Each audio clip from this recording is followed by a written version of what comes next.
শুরু। প্রিয় দেশবাসী, আসসালামু আলাইকুম ওয়া রাহমাতুল্লাহি ওয়া বারাকাতুহু।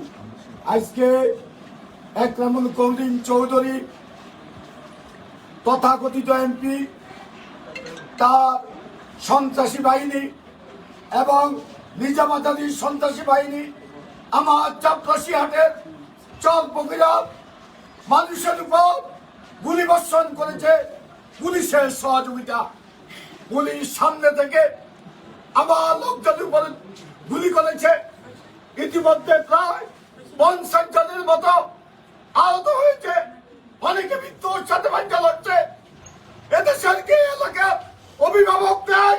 আজকে যদি একটা মায়ের বুক খালি হয়, এটার জন্য ওবায়দুল কাদের এবং কুম্বারীগঞ্জ উপজেলা চেয়ারম্যান শাহাবুদ্দিন এবং প্রশাসনকে দায়ী থাকতে হবে।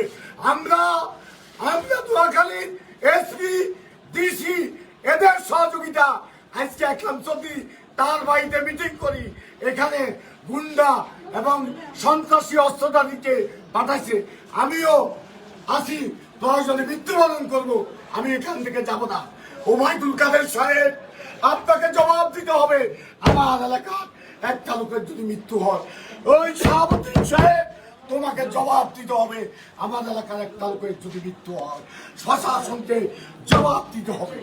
আজকে কেন অস্ত্র চঞ্চলেই চলছে, এটা আমি কোন অবস্থায় বরদাস্ত করবো না। আমাকে কোন অবস্থায় স্তব্ধ করতে পারবো না যতক্ষণ পর্যন্ত আমার মুখে নিঃশ্বাস আছে।